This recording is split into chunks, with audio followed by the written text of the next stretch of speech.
All right, welcome back to the Underdog Wealth Academy. I'm really excited about our guest today. It's my business partner. So today's a little different. I've had some guests on that I haven't known super well, and I feel like I obviously know my business partner really well. So Gabe Chairton is with me today. Welcome, Gabe. Thank you. Great to be here. Yeah, this will be fun. I have talked a lot about mentorship already on this podcast, and I think I've mentioned this maybe, but I think sometimes in life, early on, our parents are our mentor, right? And then it feels like we get a little bit older into our teenage years, and then friends, we start to care a lot about what our friends think. Mm-hmm. And then at some point, I think we need a mentor that's not a parent and not one of your homies that you grew up Yeah, with. Yeah. absolutely. And so you've been that for me in a huge way. Thank And you. so I'm really excited to have the audience kind of listen to insights and conversations that we have today. I think there'll be a lot of takeaways. We obviously are partners in a door-to-door sales company. And so if you're in that industry, which I know a lot of my listeners are, this will be an awesome one. But Gabe is a very well-rounded man. And I think that's why I chose to follow him and have him as a mentor. I had done 2 years at Vivint and was kind of like not even sure that I wanted to stay in the industry. And then Gabe recruited me to here, and then I've been here 8 years. And Yes. at some point along the way, you guys sold your first business, and we kind of restructured and started a new one. And Yeah. so anyway, I'm going to intro Gabe. I'm going to read this intro, and then I have some questions, and we'll have a fun chat today. So Gabe's the founder of several successful companies, including Point Marketing. He holds a bachelor's degree from BYU, Idaho, which back in the day was what? Was it called Rick's when you were there? When I started, I have the unique distinction of a degree from Rick's College and a BYU. Oh, really? Idaho. Yeah. So it switched when you were there. Yes. And has an MBA, executive MBA from the University of Utah. Gabe is passionate about building people, creating opportunities, and delivering value through quality service. Of all his titles, he's most proud to be a father, husband, and disciple of Christ. Next month, he and his sweetheart, Amy, will celebrate 25 years of marriage. Gabe enjoys challenging himself physically and is always eager to learn something new. So cool. This will be fun. Yes. Let's go. First question I have for you is you've spent really a lot of your career. I know you've kind of bounced around a little bit, but for the most part, 90+% has been in door-to-door sales, marketing, working with 18 to 30-year-olds. And at one point you were an 18 to 30-year-old. Yeah. You're not anymore, but you look like one still. Oh, but you're kind. tell me just kind of why you've chosen to spend so much of your career in this world. Yeah. I think the real answer for that is you talked about when we sold Point and we had that restructure. That was really a defining moment of like, do I really want to keep doing this? And my personal mission statement is build, create, and serve. And as I was contemplating, the answer to that question, do I really want to keep doing this? This vehicle allows us to develop people. It allows us to build businesses. It allows me to create opportunity for other people, for myself, to create wealth. It all kind of fits under that framework of like service, where we view the reps that trust us with their summer as clients, where we have to deliver for them. We get to develop them. We get to, create this vehicle for them to go do something special with their lives. It checked all the boxes. And at that time, as I was evaluating, options, what I wanted to do next, that personal mission statement evolved into build, create, and serve with people that I love. And, it's pretty unique, I think, to be able to go to work every day with people that you genuinely enjoy. And the team that we've built, Jacob, you, Austin, it checked that box in a major way. That's people that I genuinely love like brothers. And then you look at, the next kind of layer of people that we get to work with, like the Cams and the Carters and the Parkers. And there's just this whole nother like generation of people that like I really care about, that I want to see successful, and that I like being able to share experience and kind of pour myself into. It made it really easy to say I would do this because I love it. Yeah. And so, those are some of the reasons why I'm still here. Yeah. I think initially maybe I kind of, you fall into things like you thought you were going to be done after a couple of years at Vivint. And I was in that same boat when I put myself through school doing this and thought it was time to pivot, and Yeah. had an opportunity to come back at a kind of a corporate level and learn this at a different level off the doors. And even then I was like, I think this is a short-term thing, but it's just created lots of opportunity to do what I really love. Yeah, I love that. I think one of the things I admire a ton about you, and I think that I want to model my life after this too, is I think, because a lot of my listeners are 18 to 30 years old, there is this kind of notion of like, I'm going to go hit this number in terms of net worth monetarily. And then I'm like moving to Costa Rica and I'm out here. I'm going to go to Puerto Rico and, lower taxes. But I think, I've watched your example there, and you've had multiple, exits. This last one of Point Pest Control being pretty dang substantial. It was a serious business, and taken some chips off the table and had some wins. And I think a lot of people, in those scenarios, it's like they ride off into the sunset. And but I've admired, the thing I admire about you is I know for sure that that's not always been like it's a driver, but it's not like the driver. Right. And I think because of that, you're playing a little bit of a different game, and your ceiling is so dang high because you're not chasing money, you're chasing impact. Yes. And I appreciate that big time, that you were willing to run it back, hopefully for a long time, but at least one more time. Yeah. Because it's been super fun this last couple of years to be partners and to go build something, and we're on our way. Like we're having our best year yet this year.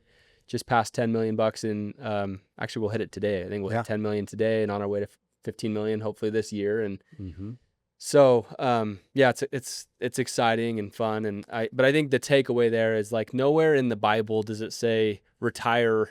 Like, I don't think the word retire young is in the Bible or whatever. I just don't think sweat of thy brow. Yeah. All the days of thy life, right? Go and use your life to expand and keep creating. And I think that's something I've really admired about.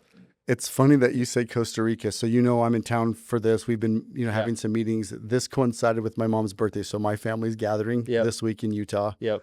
And we're in the process of selling some of our real estate, restructuring some things. And one of the assets that we're selling is the townhome that we have here in Provo. That's a vacation rental, and that my family, like my parents, like my siblings, benefit from when they come here. And we're selling it. And my mom was like, "You're not getting ready to go to Costa Rica, are you?" She thought this was. She was like, "Oh, you're liquidating so you can move to move to Costa Rica." And I'm like, "We're not. Funny. No, we're not doing that. Like, that's not on the radar at all for us." But that's cool. Yeah. I know another thing that's been on your mind, which I think is cool, is just like, while you have kids at home, you want them to see you leading from the front and working, and not like leading from the back. Like, oh, I made my money back in the day. Like, you go work hard now. I think it's cool that. Yes. I think that's been another driver for you, which I think is awesome. It has been. It's interesting. Our youngest just let us know that he's graduating high school a year early. So I thought I had 2 more years of like kids at home. So I want them to see me hustling. Now it's like we're within months of him. He'll probably be selling for us next summer because he'll be graduated from high school. So again, I'm like reevaluating, like, why am I doing this? Right. And I think about the example of one of my mentors, like my grandpa, who successful business guy that kind of hustled his whole life. Like, he never really stopped because he loved what he was doing. But even when he was like 90, he had this acreage and was out like in the pasture feeding horses and like doing irrigation, and was like, my grandma would worry about him, and he was like, I would rather die in the pasture doing things that I love and being active and having purpose than like sitting in my armchair watching reruns. Like, I want to go live a productive life. And purpose. I think there's power in purpose. Yeah, purpose for sure. extends your life. Yes. And that's awesome. I love that. It extends it, but it also enriches it. It gives you a reason to get up every morning and charge. Yeah, very cool. Yeah. I guess next question would just be same question, but through the eyes of a young person out of high school or maybe in college. Maybe just speak to their opportunity with our platform. Yeah. Maybe summer sales in general, but then also just like Point and what we've created. Sure. Man, I can only speak from like my own experience, right? Like, I can talk about maybe what other people have done, but like, I just think about what an impact the decision for me to go sell and how that changed my course, how it opened up like my eyes to what was possible financially, what I was capable of doing. It introduced me to the opportunity to build teams and to manage teams and to really start to like influence other people. Mm-hmm. That's where I really like kind of caught that bug for impact. Yeah. Was, when I was still in college, and that now, my kids are selling and managing for us, and I'm watching them learn those same lessons. And now, thankfully, like they're doing it better and faster than I did. It was pretty amazing to have a daughter that, left on a mission after paying for her own, 2 years at BYU Hawaii and paying for her mission. And then, as she was heading out to go on a mission for 18 months, to hand me a check for like 30 grand and said, "Can you put this to work for me while I'm gone?" Wow, that's awesome.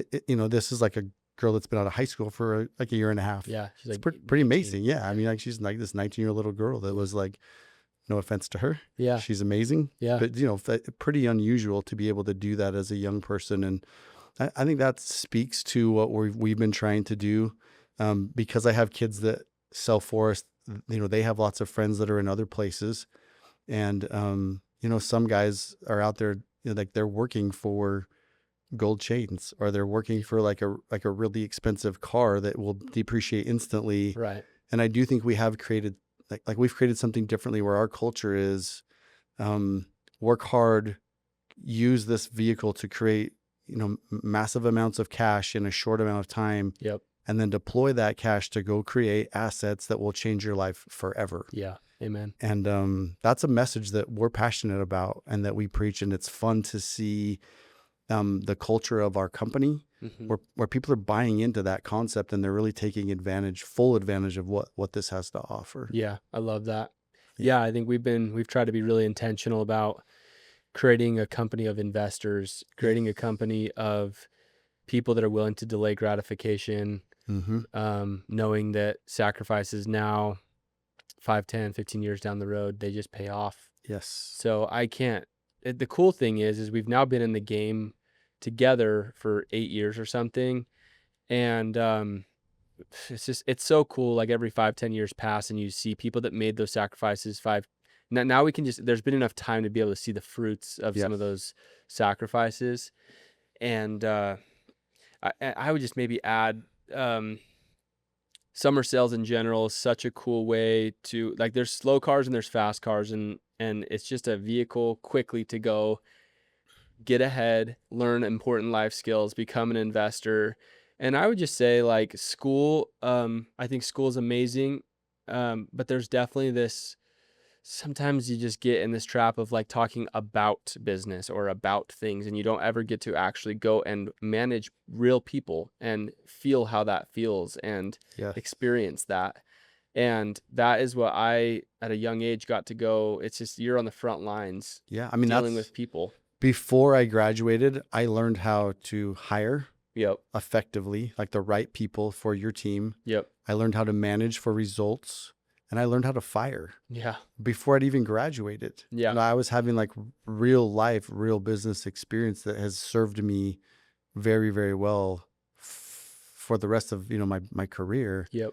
Those were lessons that I learned really, really young as a college kid. Yeah. Doing summer sales. Yep. Very, very valuable. I mean, the other thing that I would say is that, especially for students, like our company, we cater to students. Yep. We still kind of preach this, like, grow and go, that like there's more to life than just making, a dollar amount, and there's more to life than just knocking doors. Yep. It's an amazing vehicle for a time and season, but we hope that our people are looking beyond that time and season. But for that time and season, you're going to be doing something with your summer. Yeah. And so to do something that not only will give you an amazing opportunity to earn, but to also to learn really, really powerful life skills. Even if sales isn't like your passion or your jam, like learning how to sell yourself in a job interview, learning how to like influence the thinking into the art of persuasion, as a husband, as a father, as whatever it is you're going to do for your career. Like I love it when I have a doctor that knows how to communicate effectively. Yeah. Like I love it when I'm interacting with, an accountant that can speak to me intelligently in a way that I understand. Yep. like those are like that ability to communicate, the ability to persuade, the ability to influence is something really, really powerful. And so in addition to the earning, there's a really strong learning component that comes from doing what we do Yeah. in the summer. Yeah. I think the other thing I was thinking about the other day is the coolest thing for me about working with people in our demographic that we work with is just this idea that if they, there's an opportunity cost to everything that you do in life. Yeah. And, school, there's an opportunity cost in school, and there's an opportunity cost if I go work X job in the summer. And the thing I'm grateful for is I don't have those regrets looking back because this was such an efficient way to go scoop up all those skills Yes. and the cash. And I actually I never super seriously thought it. I know you've gotten a graduate degree, you got your MBA. Mm-hmm. But I was thinking the other day, like, what is the true cost sometimes of just not just school, but just like anything that we do? Well, it's a lot bigger when we're younger because of that compounding Yes. effect. And some of those summers that I worked, when I was young and making really good money and buying properties, if I would have not done this, the opportunity cost would have been insane, and it would be depressing to even. If I hadn't sold, it would be depressing to know what that number Yeah. would have been. And so the coolest thing is just when people are young, if they make good decisions, then those decisions compound. The other thing I'll just highlight about Point specifically, and this is why I really, in a lot of ways, I followed you here, is I just felt like I feel like our culture is different than what else is out there. Yeah. And what I say by that, it's something that you teach and preach, and I've really tried to model my life after it and really become kind of an influencer, if you will, of that same message. But it's building a life around the 4 F's: faith, family, finances, and fitness. And it's something that you taught me. And the key word is "and" there in between all of the F's, Yes. not "or." And I feel like a lot of people in our industry are really good at picking maybe 1 or 2 of those F's. They're really good at the finance part, or maybe they're at the gym a lot, so they got the fitness part figured out. Yes. But there's a lot of suffering families, Mm-hmm. and there's a lot of people that have put God on the shelf. And the reason why I followed you to Point is I just felt like, hey, this is intriguing. There's a guy that feels like that's making a ton of money and creating a lot of wealth using this vehicle that I'm currently using. Yes. But he's also kind of figured this other stuff out. So maybe just speak to why it feels like you've set the tone for our company, and we're all just trying to follow suit in terms of creating a life around all the things that matter. Yes. President Nelson has talked about living intentionally. Mm-hmm. And I think that ultimately that's really what it comes down to. Like, what are your core values? Mm-hmm. What are your priorities? And then are you building a life that's in alignment with those priorities? And so it is like faith is foundational for me. My family is by far my biggest why. I feel like without my fitness, without my health, I'm pretty ineffective in all the other areas of my life. Mm-hmm. And because I'm living as closely as I can in congruency with my beliefs, because I'm cultivating strong relationships with the people that matter most in my life, because I'm taking good care of my body, I feel like I'm way better. I'm way more effective. I'm way more powerful when I come into my work environment to be able to go do what needs to be done and to dominate there. Yeah. And because I'm winning there, I have more time with my family. I have more time and resources to give back to God and his kingdom. Mm-hmm. I can invest in my health and take, care of myself and create longevity. They all feed each other. Yeah. Like they're all interrelated there. Yeah. That concept of I think that's something different. I'm going to pivot back to our previous conversation. Yep. Sometimes I think that really sharp people shy away from our industry because they do have a career path of like, I'm going to be a doctor, or I'm going to be an attorney, or I have a career path that's like going to require something more and I need to be doing that. And I think that's something else that's unique about our culture at Point, Mm-hmm. is that we have that idea. We like, that's something that we believe in. Yeah. Where you don't have to pick between being like really, really good at summer sales, or you can pick a career path. Right. You can do both. Right. And finding ways to do both, where you can go win in the summer and still like progress Yeah. your long-term career path, and that you're going to be better at both because you're doing that. So true. My brother-in-law worked for us for a couple years. His name's Blake. Yeah. Shout out Blake if you're listening to this. But Blake studied mechanical engineering at BYU, which is like a hard skill, right? Like Yeah. this is math intensive. They Challenging want degree. internships. Any employer wants internships. They want to see on paper that you've, put in your time, that you're prepared. So anyway, Blake sold for us for a couple years, was a pretty dang good rep, good manager, made pretty dang good money, and he actually bought a duplex while he was still at BYU. Mm-hmm. Started at some point to shift gears and focus a little bit more on preparing for, what was to come, but he found a way to do both. He found a way to use that "and" word and built up a pretty good little resume, but I think he did 4 summers with us. I think he sold every summer while at BYU. Anyway, fast forward to now, I think he's 28, 29 years old. He works at Northrop Grumman in northern Utah, makes 6-figure salary, works a great job, but he owns, I think, 3 or 4 rental properties now.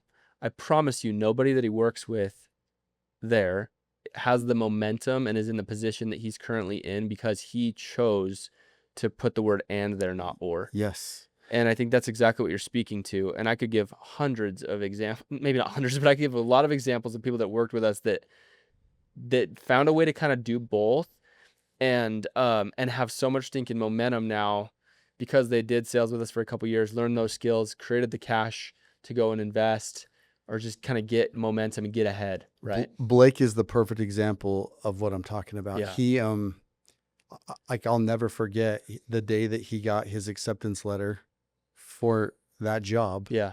He called and was like my goal since I was like a little kid was to be a rocket scientist. Yeah. And he's like, today I'm officially a rocket scientist. And he was like, and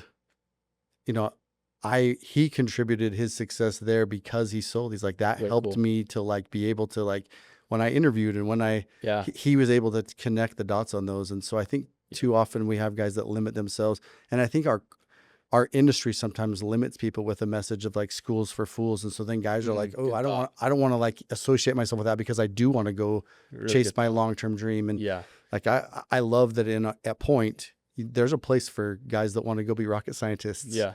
And you can do both and do both really, really well. And ultimately, because you worked with us and paid the price to go do that thing too, long-term, you're going to be way more successful. Yep. I love that thought.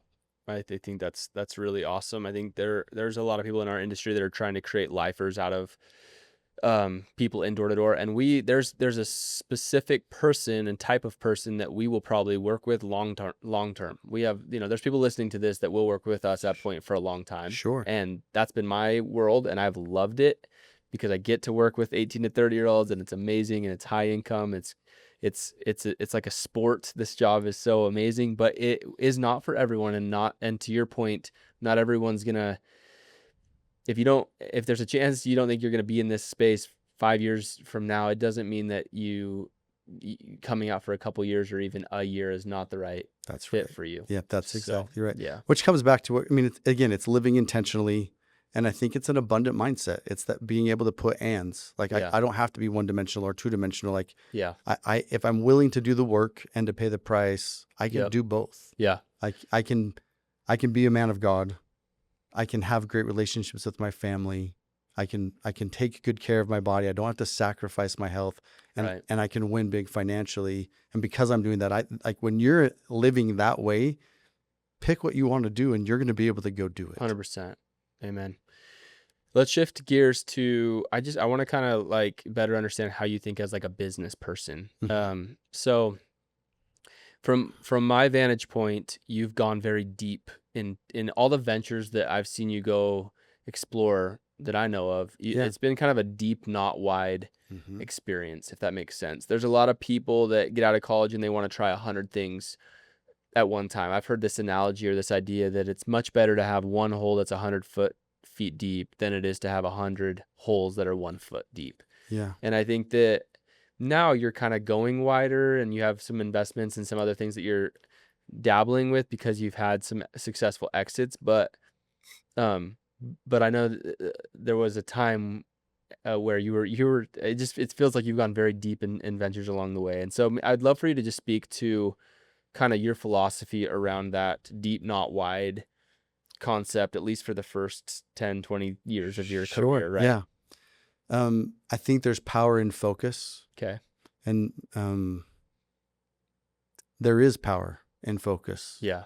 Pick what you want to do.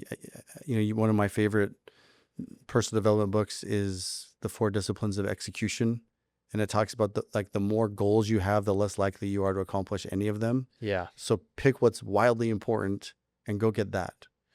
Yeah. And I think, I don't want to cut you off. I want you to keep going, but I think just this idea that like many things a lot of times doesn't scale. Correct. So like simplicity scales.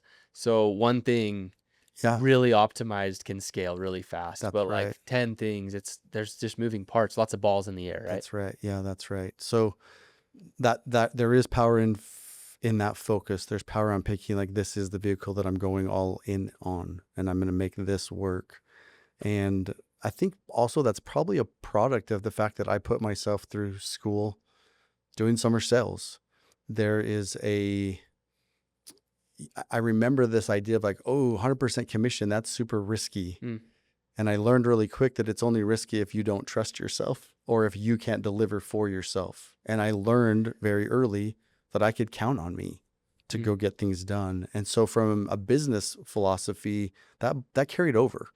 That I didn't want to place my capital or to like depend on future success, especially future financial success, on somebody else's effort or smarts or abilities. Yeah. I was way more comfortable betting on me. Yeah. And wanting to say, like, I'm going all in on the business that I actually control, the one that I can decide whether or not we win or lose at. Yeah. And so I don't know initially that I was necessarily smart enough to say like, there's like power in this focus. And that's it. Ultimately, like initially it came from, I believe in myself, and I'd rather invest in a business that I control and that I can bet on and that I can control. But you're saying you basically took that confidence from the sales job. Totally. So what's cool about being 1099 and being a salesperson is really at the end of the day, like you're your own little marketing company. Yeah. And so you almost get to go be your own little business owner without any risk. Yeah. You learn that though. Like you learn how to be so your you're own. saying you took that confidence and that as kind of like a little microcosm and then just said like, hey, in general, like over the next 10, 20, 30 years, like as I go do business, if I go pour money into something, it's going to be betting on myself, not on someone else. Yeah, that's it. And it's cool. We've done real estate as a young person. I was, like Blake, like before I graduated, I had like my first duplex. Yep. And when I started my first business, I sold that duplex so I could fund my first business. Yeah. And, but again, like I was betting on, and betting's not the right term. I was investing in me. Yeah. And I believe that I could give myself the best return out of anything else that I could have invested in. Yeah. And I still believe that. Like I would way rather be putting capital into businesses that I own and that I can control and that I can influence than to just place it someplace else and hope that someone else can care about my money as much as I do. Yeah. Well, and I don't even think you should can discount this too, because when we met, you were in kind of a middle to upper class, neighborhood, but it wasn't like some baller status home. You were really careful. And you had a freaking successful business that you were every year you were pushing it all back onto the table. And I think if people want to have a lot, if you want to go really wide at some point later on in life, you have to at first be willing to go really deep. Yeah. And that's the main lesson I learned from you in terms of just business and how I've seen you kind of go and operate. And I think it's admirable. And I think if people listening want to go create a lot of wealth, then you have to be willing to go all in on yourself. Yeah. And that can look differently. Some people that might mean you work for someone else, but you're an entrepreneur. There's a difference between an entrepreneur and an intrapreneur. Mm-hmm. Intrapreneur meaning I work for someone else, but I have full control, full autonomy. I'm a way high income earner. Yes. And I treat this thing like it's my own, business. And there's a ton of upside there too. Yeah. And so this doesn't necessarily mean you need to go leave your gig and start over from scratch. Sure. But you do need to, I think people need to go find a vehicle where they can have full autonomy, uh, and just, you don't want to cap. You want to be able to just go say, hey, if I go absolutely rip, like, where is the ceiling at? Yeah, And you want to find the place where there isn't one. that's right. So, Yeah, that's exactly right. Yeah, and I guess I would also maybe just add that that's what worked for me. yeah. Um, I recognize that there is I, I'm I have a high tolerance for risk, Yeah. and not Yeah. everybody does, and not everybody should. And so I understand, obviously that there's power in diversification. You can hedge risk. Yep. For me, it felt that's something that I learned very early on, that it was for me, Yeah. like, the riskiest path was to let go of that control, because I had a lot of confidence in me and what Yeah. I could do, and I would rather just take ownership of, Yeah. like, sink or swim, like win or lose. Yeah. It's gonna be on me. Yeah. I love it. So Yeah, that's awesome. Next question is leadership. So to me, you're one of the best leaders I know. I mean that, not just saying that.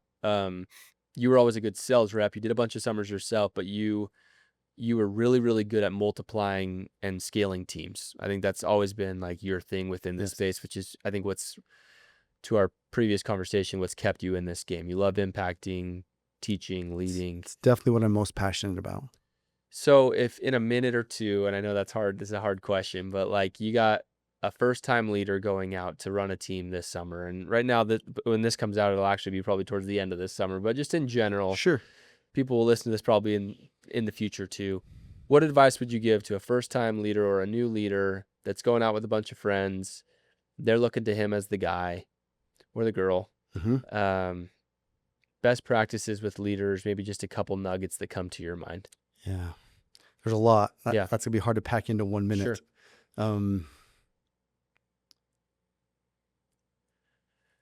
I have a daughter that's in the MTC. Uh-huh. She just got there last week. Uh-huh. We had a devotional Uh-huh. with the current MTC president, President Owen, and he in that devotional talked about leadership, and he asked the question, "Who is the best leader that's ever lived on the face of the earth?" Mm-hmm. And the answer is Jesus Christ. Yeah. And then he asked the question, "Who is the best follower that's ever lived on the earth?" And it's also Jesus. Mm. And I think there's power there, that, like, if you really want to be a good leader, you've got to be a really good follower as well. And so that would be probably my first, like, if I could just say Love anything, that. it's like, guys in our industry, guys in our organization, if they really want to be great at leading, then they need to follow the guys that have already done it and know how to do it well. And if they'll just follow their leader, they in turn will become really, that's so really good good. leaders. Yeah, that is so good. All of our best leaders at one point were a dang good follower. Yes. They were pleasant to lead And because almost, they did what you said to yes, do. yeah. And almost always without fail, when we have issues with leadership in our organization, it's because they're not willing to follow. They get proud, they get arrogant, like they think they know better than the guys that have helped them get there. Yep. And they stop following, and then they stop being good leaders. And I think that's a lesson for all of us. So good. And then, our mantra is lead from the front. You have said it best. Watch my feet, not my mouth. Yep. So that's a really important component of leadership. And then I think the next piece of that is bring your people with you. And in order to be a really, really good leader, you have to love the people that you lead. Like, how you lead matters because who you lead matters. And you have to be aware of that like you're there, that servant leadership approach, again, leading like Jesus. Yeah. You have to care about the people that you're leading. And if you do, there's a tough dichotomy between leading from the front. I'm going out, I'm charging, I'm winning every day. Yeah. But I'm not winning so far out in front, and I'm not so concerned with my success that I forget that I'm supposed to be bringing my team with me. Yeah. And when you love them, you won't get too far ahead. You'll come back and bring them with you. I also think of it, a lot of people talk about this with marriage, but like, it's not 50-50, it's 100-100. Right? Yes, So yeah. you've used this phrase, it's a moving target, like day to day as a good leader, in door to door, or honestly in anything. This is sports. Like, I think of it in basketball. It's like one night, if you're the leading scorer and you go get 50 points, it's like hey, the next night your guys might feel like they need to touch the ball a little bit because you were probably had the rock in your hand the whole game, like Yeah. so. But it's bringing it back to summer sales. It's like there will be days where you go sell 10 accounts in a day, and you were giving 100 to go do that, and that was what was appropriate and correct for you to go do that day. Like that was the right thing for you to do, right? Yeah. Don't dial it back, go all in. But the next day, just being cognizant that your people might need 100 from you today. Mm-hmm. And that's still that may not mean that you don't go still throw down your own sales, but it's like you might need to go spend some time, an hour or two with the rep that's really that's needing it. And so I think this idea of 100, not 50-50, it's not like I'm splitting myself down the middle saying I'm going to kind of lead from the front and I'm going to kind of bring people with me. I am fully committed to both.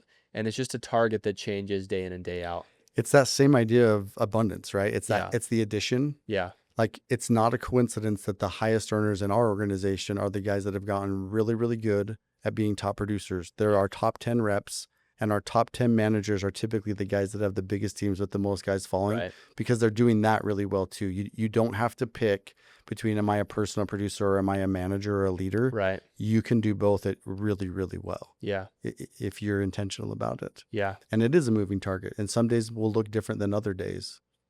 But every day you can go do both. Yeah. Wow. Yeah. Love that. That's awesome. Next question would just be, I feel like you have done an amazing job in your life at just building habits that last. Mm-hmm. Like there's people in my life that I know I can just rely on in terms of just like, I know they're going to show up. I know that I can rely on them fully. Maybe just speak to habits and just like how they've served you, how good habits have served you in your life, and how you've built really, really good habits. I think people in their 20s and 30s, they're in those kind of like decade of decision years where they're trying to make decisions that will serve them. They're trying to form habits that will serve them the rest of their life. What are maybe some best practices that come to your mind in terms of just forming good habits? Sure. I would say that first and foremost, integrity is the foundation of all other good virtues. And being able to like be true to you, Mhm. and then true to like the people around you is foundational. Mm-hmm. And by no means have I mastered that. I think I'm a big fan of daily repentance, because Yeah. every day I make mistakes. Sure. And I'm having to like retool and like reevaluate and get better. Yep. But that's foundational. Again, in leadership, like doing what you say you're going to, like, so your people can trust you, they can have Yeah. confidence in you. Yeah. When simple stuff, like when you tell your wife, like, I will take out the trash, that she doesn't second guess and have to like Right. remind you 10 times, because she can count on you to show up the way you said you were going to. Same thing for your kids. I think that, but most importantly for you, that that you're the kind of person that when you say you're going to do it, that you will. Yeah. That integrity, because if you waffle on that, like, it's really hard to build on any of those other virtues. Yeah. So again, from an intentionality standpoint, I think that's the place you start. Yeah. Is like, can I be true to me and to my word and what I say I'm going to do? Yeah. And then from there, from like maybe a more practical standpoint, I learned from one of my mentors the concept of blocks and patterns. And so if it's important to you, then you have to make time for it. You block it on your calendar. Yeah. And most of the things that you're blocking often need to be repeated. There's power in consistency. Mm-hmm. And so you create patterns. And so I'm blocking it in my calendar. I create the right pattern, and whether that's the gym every morning, Mm-hmm. or whether that's, the temple once a week, or date night once a week, or church every Sunday, you create these blocks and patterns that create powerful habits that then shape who you become. And so when do you do that? On Sundays?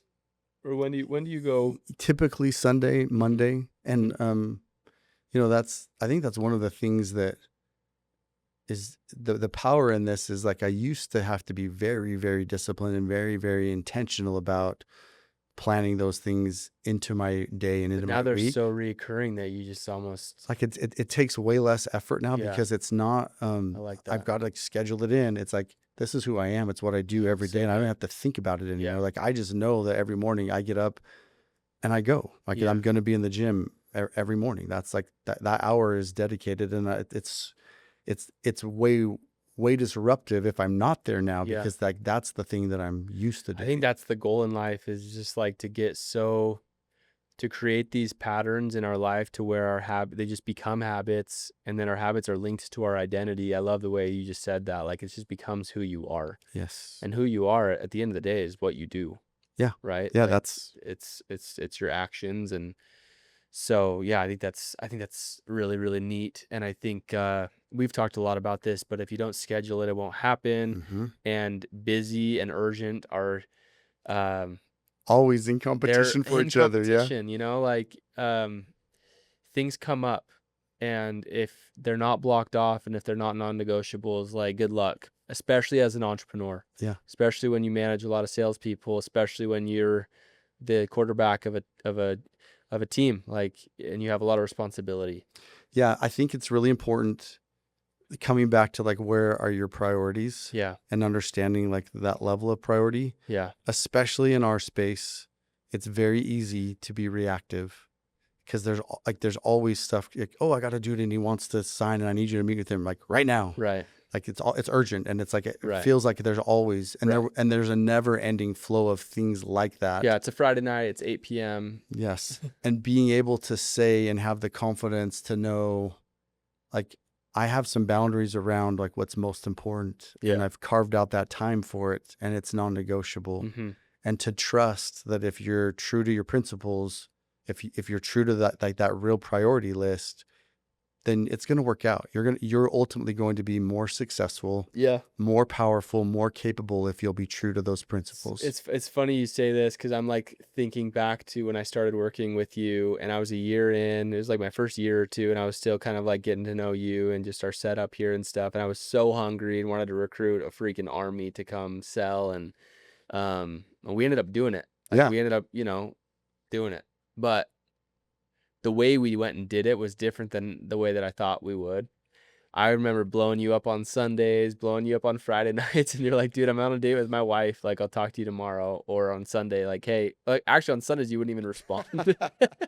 and it took me like 3 or 4 times to see, like, wait, what the heck? Like, why does he never respond on Sundays? And then it was like, okay, I actually, he does, he's with his family and he's with God on Sundays. So, like, I'll hit him up on Monday, and I'm sure the problem that I thought was a problem on Sunday will still be there. Maybe it'll even have gone away on Monday. Yeah. But yeah, I think that, what happens there, back to leadership, is there's a level of respect when you look at a man and you say, that guy has priorities, and he keeps first things first. But then when it's time to work, you were always there, and you were always someone that I knew was going to be going, 10 out of 10 full gas. And so I think that's another takeaway. The other thought is just like, there was this idea that we mentioned of like, not entrepreneurship maybe isn't for everyone. I actually totally agree with that.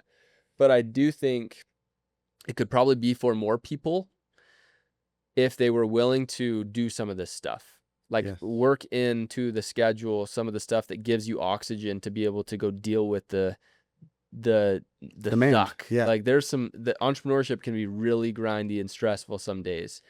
And if a lot more people were willing to go put in markers, some of the family time stuff, some of the faith stuff, some of the fitness stuff, just like making sure that they're taking care of themselves, then I think they'd be better equipped to go show up to dominate in the workspace. Yeah. And But I think a lot of people are like, dude, entrepreneurship's not for me. I've tried that whole thing, but they just didn't play the game in a way that allowed for sustainability, if that makes sense. And I would, yes, I agree with everything that you just said. And I would add that it's not just for entrepreneurs. Totally. Like, I mean, you can pick whatever it is, Totally. and it's like that multidimensional. Yep. You'll be better at whatever you're doing. If you're a school teacher and you implement 4F, Yeah. like lifestyle, Yeah. you will impact in your classroom way better than if you're, not taking care of yourself, if you're not, spiritually, physically, family. Like, that's true in every arena. Yeah. Yeah, very true. Yeah, because in a 9 to 5, like, you don't have that much time left in the day. You have to go get that stuff in, Yeah. and you've been at work all day. So you gotta make sure you're prioritizing the other stuff. That's right. Yeah, I love that. This has been fun. Thanks for coming on. My pleasure. Gabe, this has been great. And I hope if you listen to it back, listen to it multiple times, there's been amazing nuggets in this. Some of these lessons that we've talked about today have been things that have served me big time in my life. And again, I think people that are younger in their life, if they'll go apply some of this stuff, intentionally build it into their life, some of these frameworks and just ideas that we've talked about, it will serve you big time and help you create a life of abundance. And so anyway, thank you for listening into this episode. We'll catch you on the next one.